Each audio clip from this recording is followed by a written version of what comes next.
In previous lecture, we discussed removal of the permanent hardness and we already discussed Calgen process जिसमें हम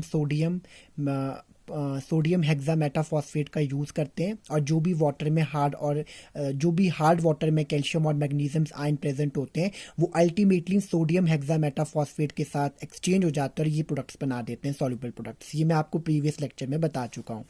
ion exchange method क्या होता है? Ion exchange method में आपने दो मेथड्स याद रखने हैं। एक तो होता है जिसको हम कहते हैं फॉर्म्यूटेड मेथड और एक को हम कहते हैं सिंथेटिक रेजिन्स या फिर आयन एक्सचेंज रेजिन्स।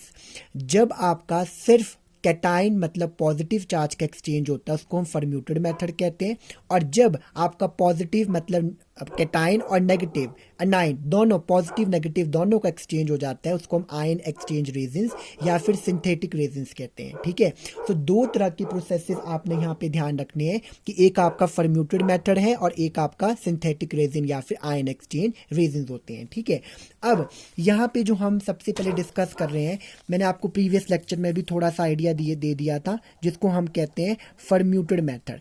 तो फॉर्म्यूटेड मेथड में क्या होता है, सिर्फ और सिर्फ कैटाइन का एक्सचेंज होता है। ठीक है, अब आपने ध्यान रखना है कि जो भी आपका हार्ड वाटर में कैल्शियम और मैग्नीशियम्स के आयन प्रेजेंट है, जो भी हार्ड वाटर में कैल्शियम और मैग्नीशियम्स के आयन प्रेजेंट है, जब वो अल्टीमेटली क्या हो जाते हैं, रिप्लेस हो जाते हैं सोडियम आयंस के साथ, Na पॉजिटिव आयन के साथ, उसको हम कहते हैं फॉर्म्यूटेड मेथड। तो क्या होते हैं फॉर्म्यूटेड मेथड में कि जो भी आपके वाटर में कैल्शियम और मैग्नीशियम्स के आयंस प्रेजेंट हैं, जब वो सोडियम के साथ रिप्लेस हो जाते हैं उसको हम कहते हैं फॉर्म्यूटेड मेथड। तो क्वेश्चन ये अराइज होता है कि बेसिकली ये जो Na पॉजिटिव सोडियम है वो आएगा कहाँ से? तो ये जो सोडियम होता है वो हमें अल्टीमेटली जो मिलता है वो मिलता है जियोलाइट से। किससे मिलता है? जियोलाइट से। और जियोलाइट का फॉर्मूला क्या होता है? सोडियम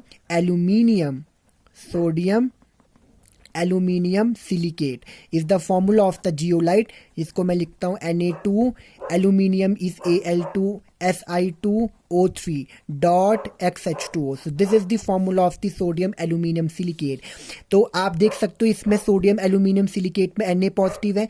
ये जो बेसिकली सोडियम आयंस हैं, जब ये सोडियम आयंस यहाँ ये सोडियम आयन आपको कहाँ से मिलेगा? इस जियोलाइट से मिलता है। और आपने जियोलाइट पहले भी पढ़े होंगे, हाइड्रोजन चैप्टर में हमने +1 में जियोलाइट्स डिस्कस किए थे जिनका फॉर्मूला ये होता है। तो ये सोडियम हमारे को इस जियोलाइट से मिलता है। तो जो भी हार्ड वाटर में कैल्शियम मैग्नीशियम के आयन प्रेजेंट होते हैं, जब वो अल्टीमेटली सोडियम के साथ रिप्लेस हो जाते हैं उसको फॉर्म्यूटेड मेथड कहते हैं। सिर्फ यहाँ पे पॉजिटिव कैटायन का एक्सचेंज होता है, कभी भी एनायन का एक्सचेंज नहीं होता है यहाँ पे। ठीक है, तो इससे मिलता है। अगर मैं इस पूरी टर्म को Al2 से लेकर जितनी भी आगे टर्म है इसको अगर मैं Z मान लेता हूं तो फॉर्मूला बनता है Na2Z। क्या बनता है? Na2Z। तो जियोलाइट्स जो होता है उनका फॉर्मूला क्या होता है? Na2Z होता है। इस पूरी टर्म को मैंने क्या मान लिया? यहाँ पे Z मान लिया। ठीक है, तो यहाँ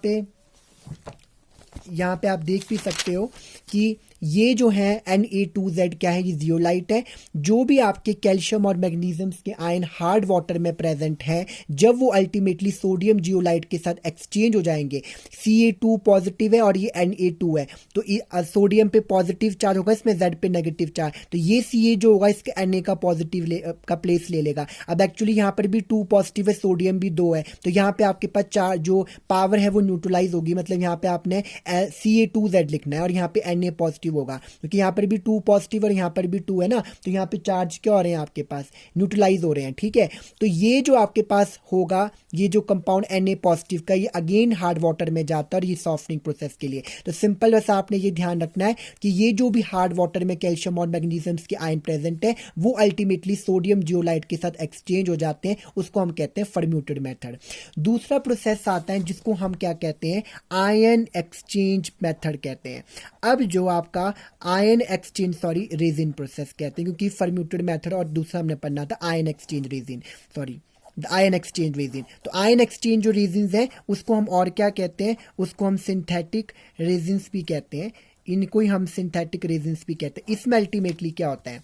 आयन एक्सचेंज रेजिन्स में दो तरह के आयन्स होते हैं, एक तो पॉजिटिव होता है, दूसरा आपका नेगेटिव होता है।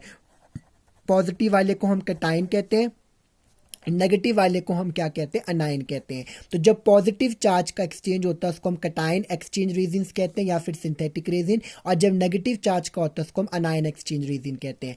अब आपने हमेशा ध्यान रखना है कि जो कटायन होता है वो क्या कंटेन करता है। कटायन हमेशा एसिडिक ग्रुप्स को कंटेन करता है। किसको कंटेन करता है, एसिडिक ग्रुप्स को, जैसे COOH हो गया या फिर आपका SO3H, ये सारे एसिडिक ग्रुप्स होते हैं। अनायन क्या कंटेन करता है, अनायन हमेशा कंटेन करता है बेसिक ग्रुप्स को। तो बेसिक ग्रुप्स में क्या आ सकते हैं, जैसे आपका OH नेगेटिव हो गया, NH2 हो गया, या फिर आपका NH3 हो गया। तो ये सारे क्या है, ये सारे के सारे जो है उसको, ये क्या है, सारे बेसिक ग्रुप्स होते हैं। तो कटायन कंटेन करता है एसिडिक ग्रुप्स को, जिसके एग्जांपल्स मैंने ये बताए हैं। अनायन हमेशा बेसिक ग्रुप्स को कंटेन करता है, जिसके एग्जांपल्स ये है बेसिकली, ठीक है। अब क्या होता है, जब भी हम बात करते हैं आयन एक्सचेंज रेजिन की, तो मैंने यहाँ पे आपको समझाने के लिए छोटा सा ब्रीफ में डायग्राम बनाया है बुक से।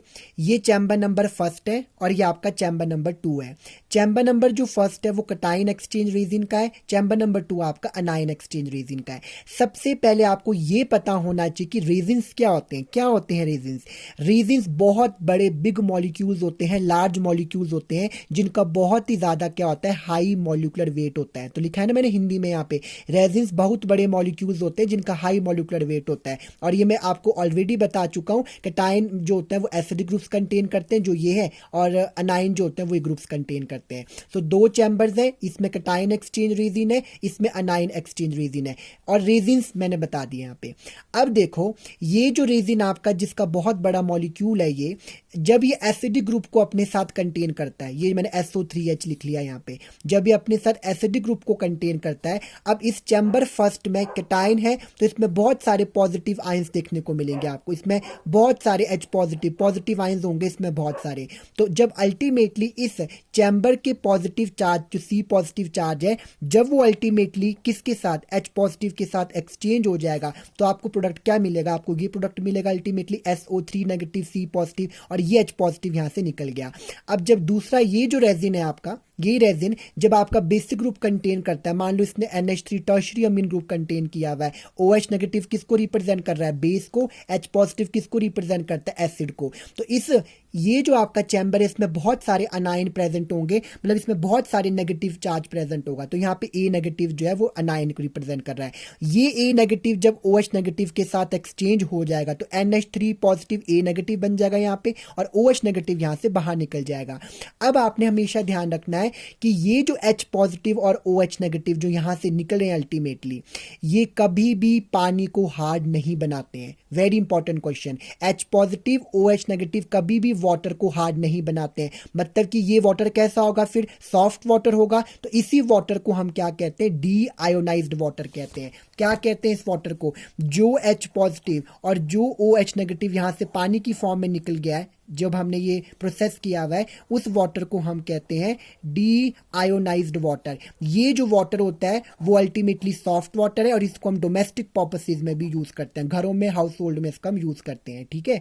तो अब अल्टीमेटली ये तो मैंने आपको बता दिया कि अल्टीमेटली इस रेजिन ने कैसे कैसे यहाँ पे सॉफ्ट वाटर, यहाँ तो आपने हार्ड वाटर डाला था, यहाँ पे सॉल्यूशन में बहुत सारे कटाइन थे, वो कटाइन इस रेजिन के H पॉजिटिव के साथ एक्सचेंज होकर ये प्रोडक्ट बना दिया। फिर जो आपके पास प्रोडक्ट था वो मूव कर गया चैम्बर नंबर 2 में। चैम्बर नंबर 2 में बहुत सारे आपके क्या थे, अनायन A नेगेटिव प्रेजेंट थे, और ये जैसे ही रेजिन के OH नेगेटिव के साथ ये अनायन A नेगेटिव एक्सचेंज होगा, ये प्रोडक्ट आपको मिल गया। अल्टीमेटली जो यहाँ से वाटर निकलता है वो पानी को, H पॉजिटिव OH नेगेटिव पानी को हार्ड नहीं बनाते हैं। तो ये वाटर मतलब क्या, डी आयोनाइज्ड वाटर, ये सॉफ्ट वाटर है। अब अल्टीमेटली इस रेजिन ने सॉफ्ट वाटर तो बना दिया, अब वो जो रेजिन होगा वो डीजेनरेट हो गया, वो खत्म हो गया। उसने क्या बना दिया अल्टीमेटली, यहाँ पे उसने यहाँ पे सॉफ्ट वाटर बना दिया। अब इसको रीजनरेट करने के लिए मैं क्या करूंगा, इस हार्ड वाटर में HCl की ट्यूब डाल दूंगा, और चैम्बर नंबर 2 अनायन वाले में मैं NaOH की ट्यूब डाल दूंगा। अब आपको मेन ध्यान रखना है, ये फाइनल प्रोडक्ट है। ये क्या मिला आपको, फाइनल प्रोडक्ट मिला, FINL फाइनल प्रोडक्ट है ये।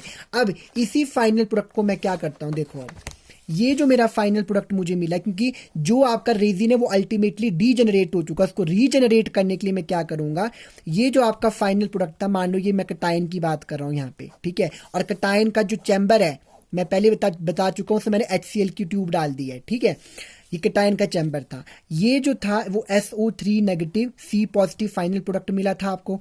अब जो भी आप जैसे आपने यहाँ पे HCl की ट्यूब डाल दी, इसमें H पॉजिटिव है Cl नेगेटिव, अगेन ये Cl पॉजिटिव जो होगा वो H पॉजिटिव के साथ एक्सचेंज हो जाएगा, पॉजिटिव पॉजिटिव एक्सचेंज हो जाएंगे। तो जो आपको यहाँ से रेजिन अब देखने को मिलेगा वो क्या होगा, SO3 ये आपका नेगेटिव है और यहाँ पे होगा H पॉजिटिव और यहाँ से आपको बाय प्रोडक्ट मिल जाएगा जो भी आपको मिलेगा, ठीक है, Cl2 जो भी मिल रहा है, ठीक है। मतलब मेन जो था वो आपको ये अगेन मिल चुका है और इसको हम क्या कहते हैं, रीजनरेटेड रेजिन कहते हैं। ये रेजिन आपका अगेन रीजनरेट हो चुका है, ठीक है। तो आपने सिर्फ ये ध्यान रखना है कि जो चैम्बर नंबर फर्स्ट है उसमें मैंने HCl की ट्यूब डाल दी, चैम्बर नंबर 2 में मैंने NOH की ट्यूब डाल दी। इन्होंने अल्टीमेटली यहाँ पे रेजिन ने इसने प्रोडक्ट यहाँ पे अल्टीमेटली बना दिया है। पर हम ये कहते हैं कि जो सॉफ्ट वाटर तो बन गया, डी आयोनाइज्ड वाटर तो यहाँ पे अल्टीमेटली बन गया रेजिन से। अब हम ये कहते हैं कि जो डीजनरेट हो चुका है रेजिन उसको रीजनरेट भी तो करना है। तो अब मैं उसमें कैटायनिक वाले पार्ट में HCl की ट्यूब डाल दूंगा, एनायनिक वाले में NOH की, तो ये H पॉजिटिव इसके साथ एक्सचेंज हो जाएगा।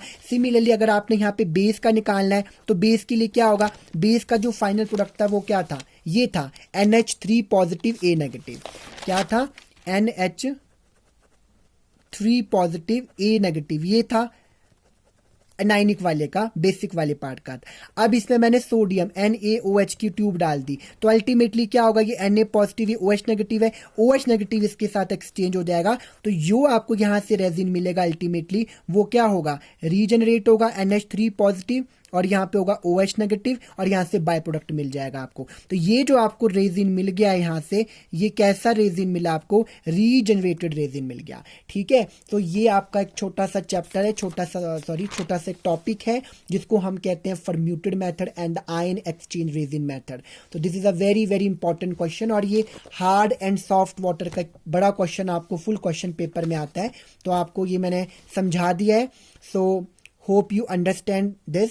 बस आपने बस यहाँ पे ये ध्यान रखना कि फॉर्म्यूटेड में से पॉजिटिव एक्सचेंज होगा।